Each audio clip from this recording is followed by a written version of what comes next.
Halo, selamat malam. Perkenalkan, nama saya Flavio Zaki Permana, kelas 12 IPS 1, nomor absen 12. Nah, di video kali ini aku mau jelasin tentang surat lamaran pekerjaan. Nah, sebelum itu, kalian tahu nggak sih surat lamaran pekerjaan itu apa? Nah, yang belum tahu, aku kasih tahu. Nah, surat lamaran pekerjaan itu adalah surat yang dibuat oleh seseorang dan ditujukan kepada sebuah instansi atau perusahaan dengan maksud untuk melamar pekerjaan di instansi atau perusahaan tersebut. Nah, itu guys jawabannya. Jadi ini aku udah buat contoh surat lamaran pekerjaan yang ditulis tangan.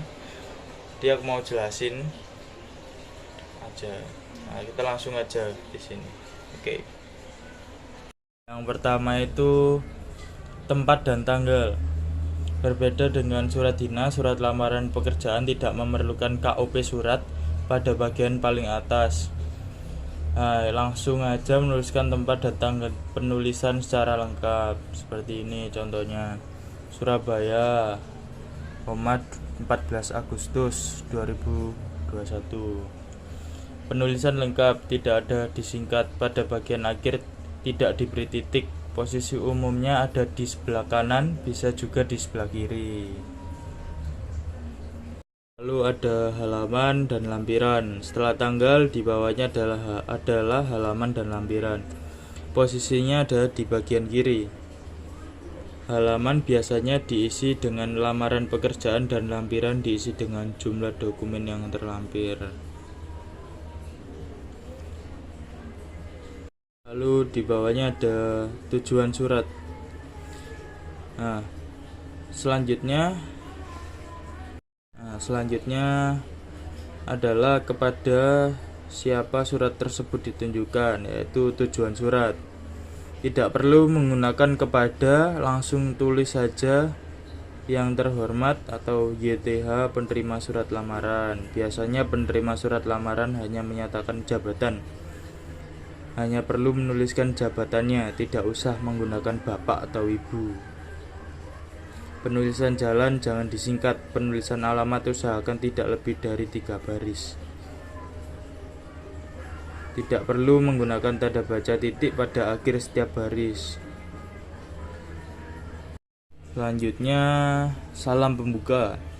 Sebelum masuk bagian isi, tuliskan lebih dahulu salam pembuka. Lebih baik menggunakan salam universal. Dengan hormat adalah salam pembuka yang umum digunakan. Tambahkan tanda koma setelah salam pembuka, tidak perlu ditulis menjorok ke dalam. Seperti ini contohnya. Lalu pada bagian isi biasanya terbagi dalam 3 hal, yaitu identitas, maksud surat lamaran kerja, dan berkas-berkas lamaran kerja. Pada bagian identitas, tuliskan informasi yang sekiranya perlu, misalnya nama lengkap, jenis kelamin, tanda tempat tanggal lahir, pendidikan terakhir dan jurusannya, dan kontak email, nomor HP. Lalu bagian penutup pada surat lamaran kerja biasanya berisi harapan supaya diterima dan ucapan terima kasih.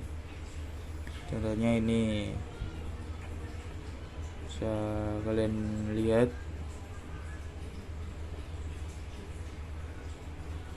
Lalu yang terakhir, tanda tangan dan nama. Nah, maksud bagian paling akhir yaitu tanda tangan dan juga nama terang. Sebelum tanda tangan perlu menuliskan hormat saya. Ya, seperti ini.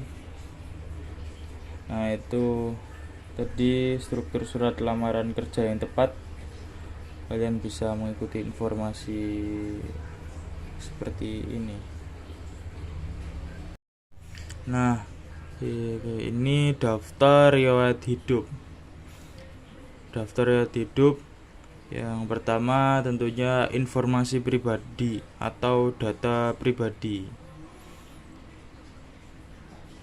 Data pribadi ini termasuk nama lengkap, tanggal lahir, alamat usia, agama, identitas, jenis kelamin, alamat email, nomor ponsel. Ini kalian harus tuliskan dengan jelas dan lengkap agar perusahaan dapat dengan mudah memahami dan menghubungi kalian. Nah, nomornya ini harus aktif ya. Seperti ini contohnya. Nah, selanjutnya di bawahnya ada sejarah pendidikan atau riwayat pendidikan. Nah, ini. Nah, di sini berisi tentang sejarah pendidikan. Tuliskan sejarah pendidikan dari yang terendah sampai yang tertinggi. Jangan lupa kalian mencantumkan tahun pendaftaran dan kelulusan untuk setiap tahap pendidikannya. Segini ya, dimasukkan tahunnya. Lalu selanjutnya pengalaman kerja. Nah, pengalaman kerja ini adalah elemen yang sangat penting ya guys. Pasalnya pihak perusahaan akan melihat tingkat pengalaman pelamar di bidang pekerjaannya. Semakin banyak pengalaman yang bisa Anda masukkan, semakin positif kesan yang akan kalian dapatkan. Gitu.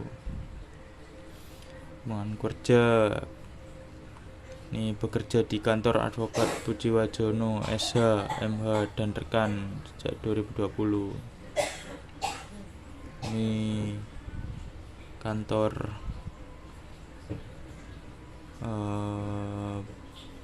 bapak saya kebetulan. Lalu informasi lainnya yaitu prestasi kalian.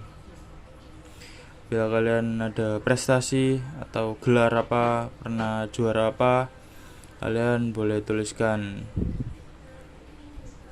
seperti ini. Kalau tidak ada ya tidak usah diisi, tidak apa-apa. Terus yang terakhir ada lokasi, waktu penerbitan, dan informasi tanda tangan. Seperti biasa, informasi ini maksudnya tanda tangan pelamar ini menunjukkan bahwa kalian memiliki legal dan tanpa paksaan untuk menyusun resume ini secara legal. Jadi tidak ada paksaan. Oke. Mungkin kalian paham. Itu dia tadi contoh surat lamaran pekerjaan. Semoga kalian bisa memahami. Gitu. Terima kasih. Gitu aja.